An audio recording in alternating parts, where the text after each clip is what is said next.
Hello, this is JJ DiGeronimo, and I want to thank you so much for joining us inside the Together We Seek online community. I am thrilled today to have Kathleen McManis with us. Kathleen and I have crossed paths, and her work is fascinating. You know, I'm a big believer in digging deep, removing the guilt, and finding ways to bring more light and love in your life. And I think this strategy is really instrumental for women because we carry so much with us along the path.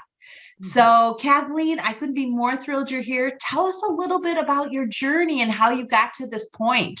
Oh, sure. Thank you so much for having me. So I am a face reader, first and foremost, face reader, skincare specialist, and energy medicine practitioner. And I went into practice as an esthetician, skincare therapist, almost 19 years ago. So it was there in aesthetic school that I was first introduced to face reading and body reading, Chinese medicine, which is a division of Chinese medicine. And I absolutely fell in love with it and knew right out of the gate that's what I wanted to focus on. So even today, with all the technology available to estheticians, this tool is what I use the most to help my clients, hands down. So let's see, over the last, from aesthetic school, I had skincare centers, in person, live skincare centers. In 2019, I went completely online and just focused on face reading and really the elements contained within. And it's been an amazing journey. And I've been able to really be part of some extraordinary healing and support for women. And it just keeps getting better and better. And I've really, transitioned from more of just, I initially started out with just skincare, but it's morphed into so much more. So that's really my focus these days, spirituality. So, yeah, let's dive into that. So you're doing face care and somehow you get exposed to face reading. Like, how does that happen? Because I think so many women, we hear the whisper or something is presented to us. So how did that make its way into your peripheral? Well, I've always been very spiritual and always tapped into my higher self or source or intuition, always. And, I went to aesthetic school because I had psoriasis myself and I healed it with an alternative medicine practitioner. So that was the goal, was really to become an esthetician so that I could help people with chronic skin disorders. And as I got in and learned about the things, available like laser and Botox and all those kind of things, I kept asking Source or my higher self, why do we have to wound the skin to heal it? That was always my question. Yes. And the answer came, you don't. So then the question became, well, what do you have to do? What are our other options to healing and improving and enhancing the skin? And that's the spirituality piece. So there is an enormous connection between spirituality, our soul, and our beauty. So that is our piece. Yeah. I love that. I love that because, I think when you ask Source, like I always say, oh, I would love to, and then fill in the blank. But I love the way that you said, how do I do this? Teach me how to do this. Show me the way. And it came to you. So when it came to you, was it a client? Was it a course? Were you online? Like, how did you actually encounter, for face reading? How did it come into your path? Sure. So the ideas just started pouring in, really. Just, being beautiful through energy and love is exactly that. It's a course that teaches you every element, the emotional, physical, and spiritual components of healing and improving your skin, right? So that course came with it. But sort of confirmation came from my clients, right? So the clients started to come in, like one in particular was a woman who, it's a little tiny woman, a beautiful woman in her 70s. And she came to my advanced aesthetics clinic and she had, some work. And so I was, massaging her face and doing the facial and I could feel her scars up around her hairline. And so I just stayed there and I was just massaging the scars.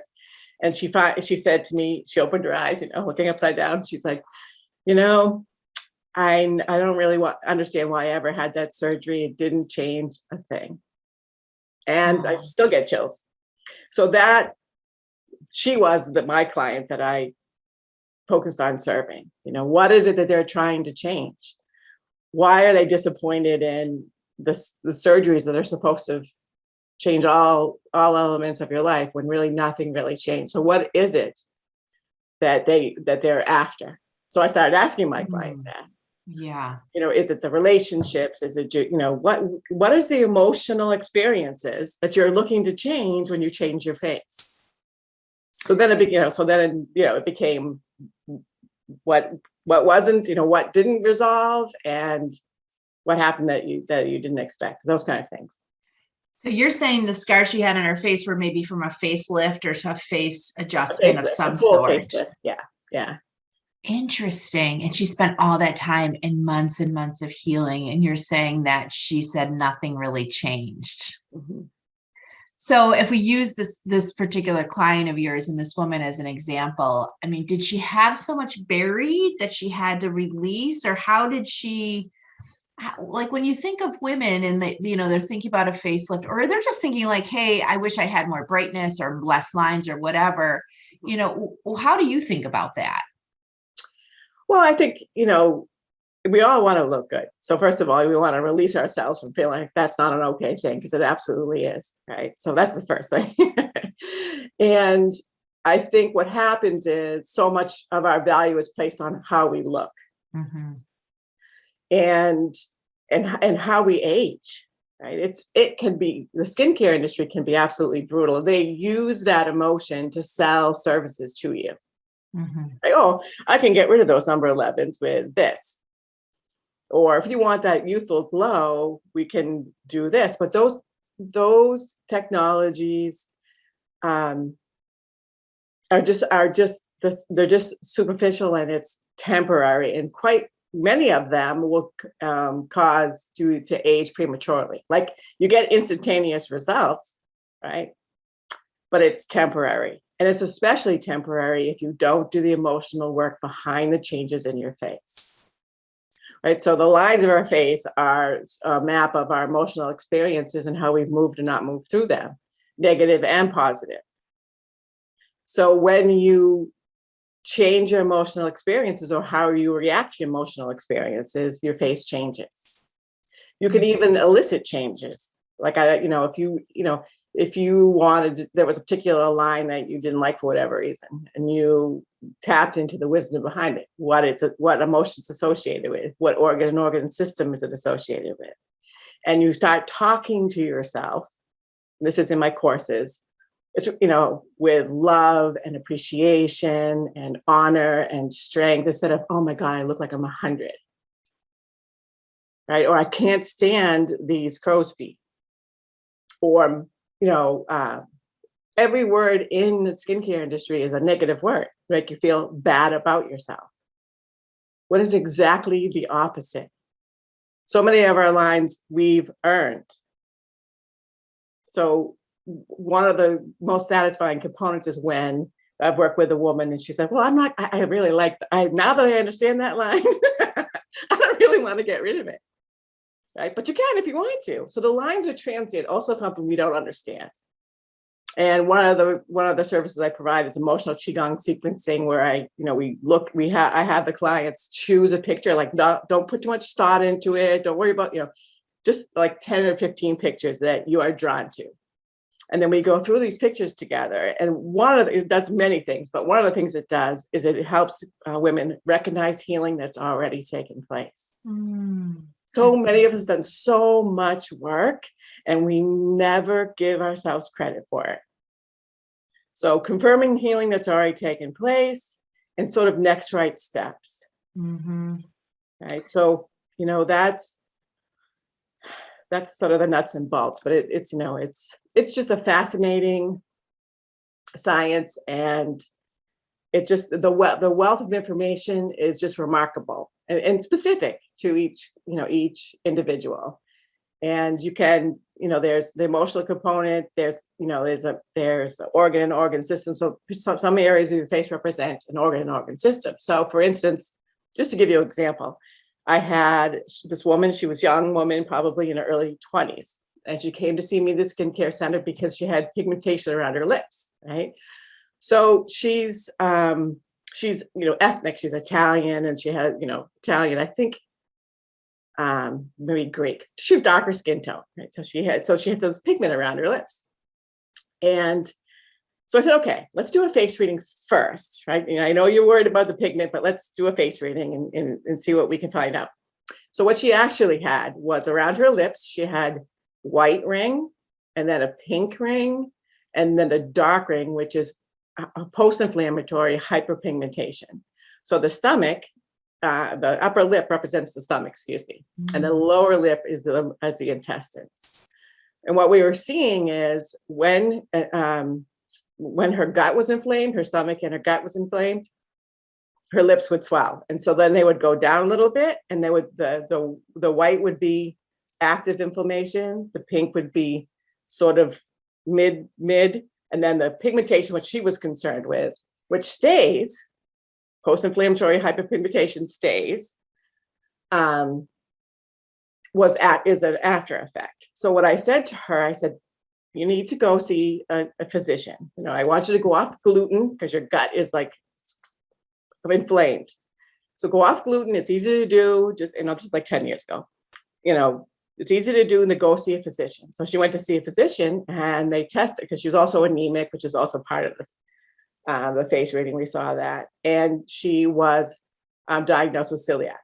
So she today is one of my best referring clients, and she had to go completely off gluten. She's definitely celiac, not non-gluten sensitivity, but celiac. And she happens to be a hairstylist, so I get many, many clients from her. But that's just one component of what you can discover, right? So the thing about face reading is it gives you indicators of imbalances way before the manifestation of the illness or challenging event. Like, if you have a repeated pattern, you see that in your face. So, okay, we're looking at a repeated pattern here. Let's get in front of it. Right, let's get in front of it and do the work that you need to do.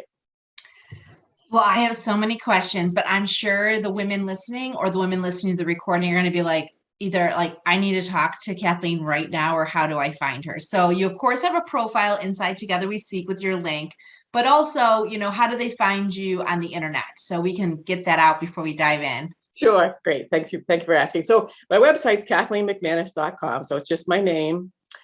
You can join. The first page is really my email list, which gets you on my email list. You can get some free webinars on all my free stuff. You can also access a face reading from there. You can follow me. I have a YouTube channel. I really think the best way is really to get on my email list. I don't inundate you. There won't be all this crazy stuff, but there'll be 5 or 6 emails that teach you a little bit more about face reading and show you how to, if you're interested in face reading or some of my other products and services, you can find it all there. And if you're listening to the recording, we'll have Kathleen tagged her profile inside Together We Seek, and hopefully all your links are in there that people can find your YouTube channel and everything in there too. Yeah. So, this is so interesting because what I've done through all my spiritual work, and last week we had Sam on talking about Qigong or Qi, and then the Qigong practice, and how so much of what's happening inside of us manifests on the outside of us. Yeah. And the face is no different. And I feel like for so many of us, we're trying for the quick fix all the time, as you had mentioned. And so when you started face reading, you're on this path. Did you have doubts? Like, I can't believe I'm doing this. Does this really work? Like, talk us a little bit through sort of just your own evolution of accepting, adopting, embracing the process. Sure. So when I first started, it was still pretty woo-hoo, all this stuff, so especially in aesthetics, even though aesthetics was part of the wellness, spas and things like that, people really weren't ready for this level of energy medicine that I was working with. So, even in the skincare room, I had every piece of equipment you could possibly purchase in my room, but I rarely used it, even though some of it's very, very good. I was using my hands. So clients would say to me, I don't know what you just did to me, but I feel fantastic, right? So it was a much different experience than the tools, right? So they were leaving calmer. They were happier. They were, it affected them emotionally. So at first I was kind of like, I really should divulge this to people, but I really didn't even know how to start the conversation. So what I decided to do was connect with, because I have my own skincare center, connect with acupuncturists, other alternative medicine folks, and most especially energy medicine, and just had workshops so that people could come and learn and understand the different, what it is exactly. And then I started doing workshops, really just talking about energy medicine and all those kind of things. I even was part of a practice that had mainstream neurology, and a acupuncturist, and Tuina, which is Chinese medicine physical therapy. I helped them set up and promote their practice, right? So when I was part of that organization, our clients were doctors and physicians and nurses, and physicians and nurses. People in mainstream medicine were coming to see us. So it was sort of a gradual, people were accepting this, these modalities. They were actually looking for it. And so gone was the most of the who, I still get it. I still get some stuff, like that's pseudoscience. And, my skeptics very often become one of my best clients. So they're skeptical. And many times, more times than I can count, people have actually tested me.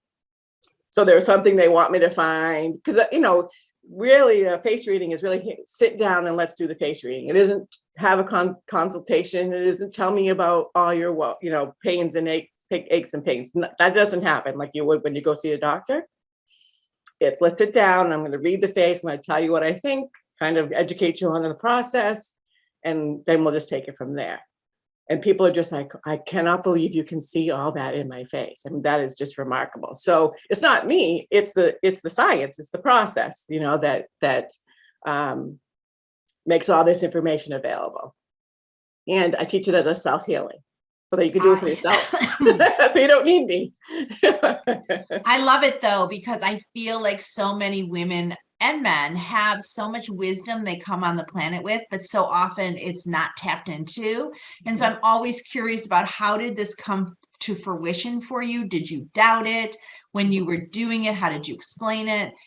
Because I feel like many of the women that are attracted to this community are light workers, have energy, have knowing or wisdom that they may or may not have tapped into. So I think hearing the journey is so amazing.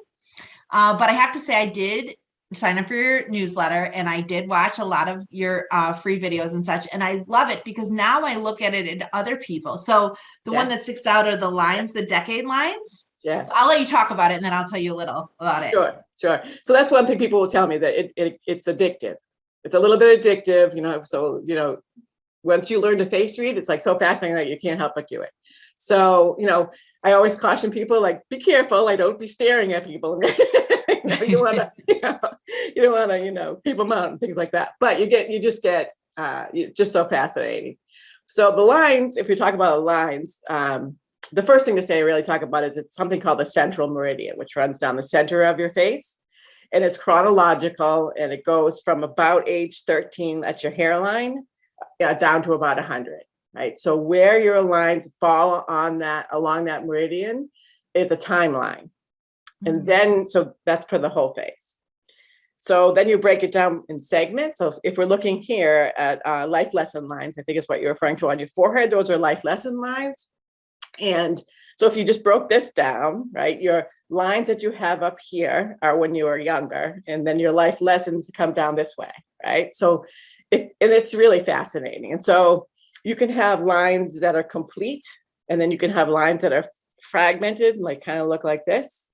You can have fragmented, complete, fragmented, all different kinds of, you can start working and tapping on the ones that are incomplete, right? So if you start working that line, right, the idea is to learn that lesson in a kinder, gentler way, so that it's completed and integrated. And, life lesson lines tend to stay on our forehead. People want to get rid of them, but they tend to stay because they're earned. So what the goal is, first, before you get rid of them, if you choose to get rid of them, integrate them, right? So they're solid and they go across your forehead. And, you want to think about, okay, this was probably right when I was about 20, right? So 20 years old, I had this line that I still haven't integrated.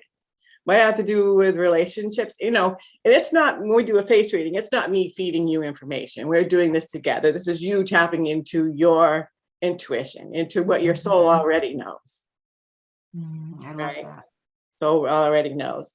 So, and then you can, you shrink it down to different, same thing, like the lines that are under your eyes. Those are lost loves. Now, lost loves could be a person.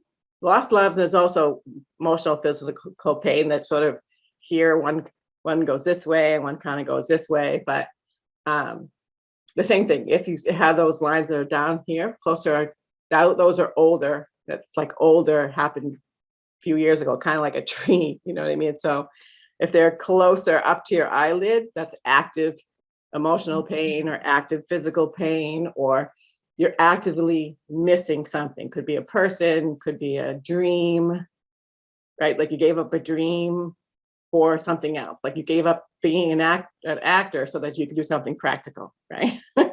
So that's like an example of a lost love, because you really loved acting, but you gave it up to be more practical, but your soul wants you to get back into acting. Those kind of things, okay?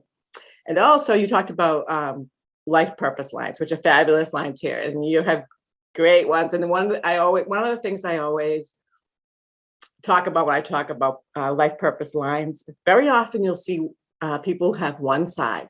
If you have something that's not, on both sides of your face, then something's blocked. You don't. You have beautiful, nicely defined, very even life purpose lines. But if you only had one, right, we would be saying, okay, we get something's out of balance, right? So something within what you're choosing to do for your life purpose right now is not, we have to investigate that a little bit, because that's how you kind of work with the different. I love that. And since you told me that, I'm very proud of these lines. I have to say, back to your earlier point, I'm like, yes, it's working. Yes, it is. It's like I said, it's remarkable. It's remarkable. Oh, I just love it. And I'm going to open it up for questions. If anyone has a few questions, I definitely see that people do. We want to open up for some questions. So Caitlin, if you want to unmute. Yeah, I just unmuted. So my question is, after people come and get a face reading from you, do people tend to change their lives? Like, for example, the acting example, like, would someone come and say, okay, now I feel like I have to practice acting, or do people like act on what they find out from the readings, or do they kind of just go back to, I guess, life as it was before? Depends on the person, right? Okay. So it depends on the person. And one of the things too, a face reading is not about judgment. It's about understanding yourself in every facet, right? So it may just be, you need to honor that once you really loved acting, and that's all that's required, right? So very often, even with our deepest, densest, darkest emotions, the way to transmute them and soften lines in the process is really just bringing that emotion or emotional experience into your awareness. And that's all that's required. We're kind of stuck in the mindset that these difficult, challenging emotions or events require a lot of time to heal. They actually do not. So if you just be willing to bring it into awareness, very often, not always, but very often, that's all that's required. So so that may be enough. Or the person does decide, I've put this off long enough, and it's time. They don't have to leave their day job and become an actor, but they could, do something in that vein, so to speak. Does that answer your question? Yeah, it answered my question. I just feel like it's almost like a life-changing experience that people would want to like be so eager and so like excited to go out and acknowledge it, or to go out and do something. Or I just feel like, I don't know, I guess it's kind of interesting. I just wonder how people feel after like you have such great information, once you receive that. Yeah. But that answers it. Yeah. I think that for the most part, people they're usually, not always, but they're ready to make the change, which is why they schedule the face reading. But sometimes, that's also not the case. And here's another piece, just to your point. Sometimes the deeper, darker stuff requires more support than just a face reading. And that's where I came up with emotional qigong sequencing. Is you have all this fabulous information at a face reading what do you do? What do you do next, right? So after a face reading, I send a sort of a report kind of thing, things that we talked about, things that, make sense as the next right step, depending on the face reading. But my clients needed more support. They wanted to work on the deeper, darker issues. They wanted to work on the actual lines. And so that's where my one-on-one coaching, it's usually about 6 weeks. So I offer that because clients wanted and needed that. But the work, I teach you to do the work yourself, so that it's not a requirement, but it's there if you need it. And the processes of working with the lines of your face ease that transition. If that makes sense. It helps you make the changes that you're looking to make and not fall back into past patterns. That is beautiful. Yeah. And I think, I do a lot of speaking, and I always say, how many women have coaches? And so few women invest in themselves the way that they really need to. Mm-hmm. So I think having the offering that you can walk them through and they're committed each week to work on it is super helpful, because I feel like when women exchange money, they often show up. And, even though so many of us want to do so much for free and give and give and give, there has to be an exchange. I think oftentimes to make sure that we have accountability. Oh, absolutely. I think I heard someone refer to it as a sacred transaction. I love without that. a sacred transaction, there really isn't that commitment. Mm-hmm. So really, I think for anybody listening, if you're thinking about doing something for yourself, but you're not sure you should spend the money, I think this is validation that you have to invest in yourself. And for many women, that does require money, because it's more to the universe saying, I'm going to carve out these resources in this time to step into my light. Yeah, I would agree. I love that. I love that. So as we're wrapping this up, if we have any more questions, people can jump off mute and ask. But while they're doing that, Kathleen, what's on the horizon for you? What do we look out? What are you going to be doing in 2022 that we could join? Well, I've been going to be I've started in the last couple of months, sort of telling my story. So 2013, I actually asked Source to help me heal my deepest wounds, my very deepest wounds. And that really brought me to what my focus is on today, which face reading and emotional Qigong sequencing assists with, certainly. And that is healing on the soul level. And how that supports women, I believe, and where I'm going to be focusing is that and you mentioned it earlier when we were talking, we've carried guilt, shame, fear, disempowerment with us for generations, right? So this kind of work will help you heal on that level, because I think when you heal on a soul level, it shortens the healing process, right? Everything else you do, you kind of do this, right? You make inroads and then you dive back down. You make inroads and dive back down. When the soul heals, when the feminine soul heals, it gives women the opportunity to work and support each other in a way that is generous, non-competitive, and uplifting, right? As opposed to competition and all these things, right? So it does that first of all. And we need each other. We need to build a community of women. And in the bigger picture, it helps the humanity heal, right? It brings us back into balance and back into interconnectedness. Interconnectedness. I think that we need that more than ever. But I think right now, the time for us as women to heal ourselves, and in doing that, help heal others. So I have I'm really going to be out there as much as possible, telling my story and inspiring women to do this deeper level work. And, so they can, bless people, heal people, and just improve life for all of us. I couldn't agree with you more. That is so well said and so beautiful. And I hope that you'll remember us and post in what you're doing so women of the community can join some of your activities. I know I'll be there. I really believe that you have to heal from the inside out. And if you want to make a bigger impact than you're making today, it starts with you and working through you.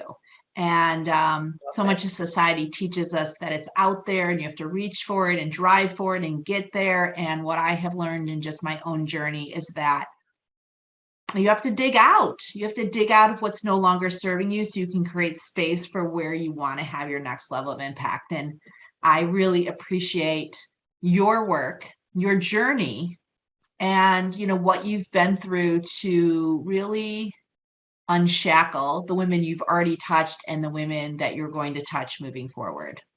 Thank you. Thank you very much. It's an honor. I love what I do. I'm very fortunate. Thank you so much. Well, you can tell on your face you've done the work. Yeah.